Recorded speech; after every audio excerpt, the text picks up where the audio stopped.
ನಮಸ್ತೆ ಸ್ನೇಹಿತರೆ, ಆರೋಗ್ಯ ಅಡುಗೆಗೆ ನಿಮ್ಮೆಲ್ಲರಿಗೂ ಸ್ವಾಗತ.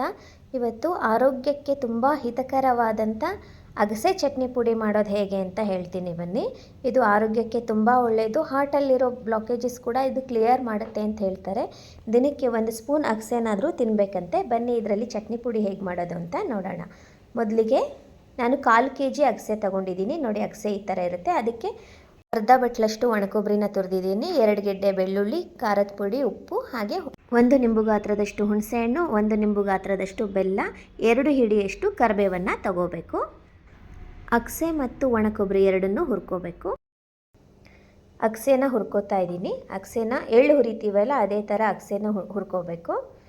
ಅಗಸೆ ಚೆನ್ನಾಗಿ ಚಟಪಟ ಅನ್ನಬೇಕು, ಅಲ್ಲಿವರೆಗೂ ಹುರ್ಕೋಬೇಕು. ಒಂದು 5 ನಿಮಿಷಗಳ ಕಾಲ ಟೈಮ್ ಆದರೂ ಹಿಡಿಯುತ್ತೆ. ನೋಡಿ, ಈಗ ಹುರಿದಾಗಿದೆ, ಚಟಪಟ ಅಂತ ಇದೆ ಅಗಸೆ. ತೆಗಿತಾ ಇದ್ದೀನಿ. ಆನಂತರ ಇದಕ್ಕೆ ಅರ್ಧ ಬಟ್ಲು ಒಣಕೊಬ್ಬರಿ ಸಾಕಾಗುತ್ತೆ. ಬರೀ ಅಗಸೆನಲ್ಲೇ ಮಾಡ್ಕೋಬೋದು, ಆದರೆ ಸ್ವಲ್ಪ ಒಣಕೊಬ್ಬರಿ ಹಾಕೋದ್ರಿಂದ ಇದ್ರ ರುಚಿ 2ರಷ್ಟಾಗುತ್ತೆ. ಒಣಕೊಬ್ಬರಿನ ಜಾಸ್ತಿ ಹಾಕೋಬಾರ್ದು, ಅರ್ಧ ಬಟ್ಲಷ್ಟು ಹಾಕೋತಾ ಇದ್ದೀನಿ ನಾನು.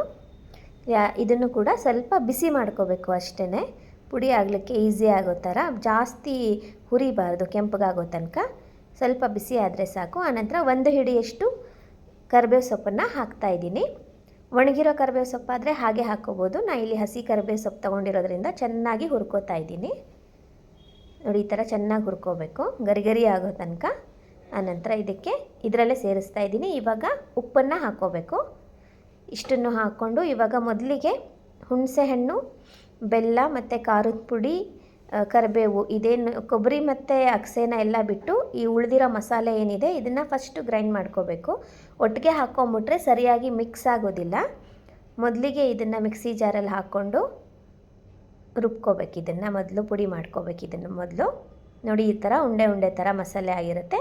ಆನಂತರ ಇದಕ್ಕೆ ಅಗಸೆ ಮತ್ತು ಒಣಕೊಬ್ಬರಿನ ಹಾಕಿ ಪುಡಿ ಮಾಡ್ಕೋಬೇಕು. ಮೊದಲಿಗೆ ಈ ಥರ ದಪ್ಪನಾಗಿ ಬಂದಿರುತ್ತೆ ನೋಡಿ. ಇದನ್ನು ಪೂರ್ತಿ ಸರಿಯಾಗಿ ಕಲಿಸ್ಕೊಂಡು ಇನ್ನೊಂದು ಸರಿ ಸ್ವಲ್ಪನೇ ಮಿಕ್ಸಿ ಜಾರ್ಗೆ ಹಾಕ್ಕೋಬೇಕು.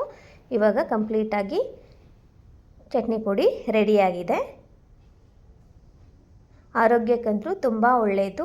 ಬಿಸಿ ಅನ್ನಕ್ಕೆ ತುಪ್ಪ ಹಾಕ್ಕೊಂಡು ತಿನ್ಬೋದು, ಉಪ್ಪಿಟ್ಟು ಜೊತೆಗೆ ತಿನ್ಬೋದು, ರೊಟ್ಟಿ ಜೊತೆ ಮೊಸರು ಹಾಕ್ಕೊಂಡು ತಿನ್ಬೋದು. ತುಂಬ ರುಚಿಯಾಗಿರುತ್ತೆ ಅಗಸೆ ಚಟ್ನಿ ಪುಡಿ.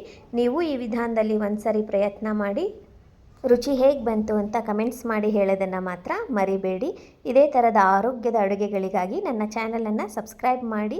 ಮತ್ತೆ ಇನ್ನೊಂದು ಆರೋಗ್ಯದ ಅಡುಗೆಯೊಂದಿಗೆ ನಿಮ್ಮನ್ನೆಲ್ಲ ಭೇಟಿ ಮಾಡ್ತೀನಿ. ಅಲ್ಲಿವರೆಗೂ ನಮಸ್ಕಾರ. ವಿಡಿಯೋ ನೋಡಿದ್ದಕ್ಕಾಗಿ ನಿಮ್ಮೆಲ್ಲರಿಗೂ ಧನ್ಯವಾದಗಳು.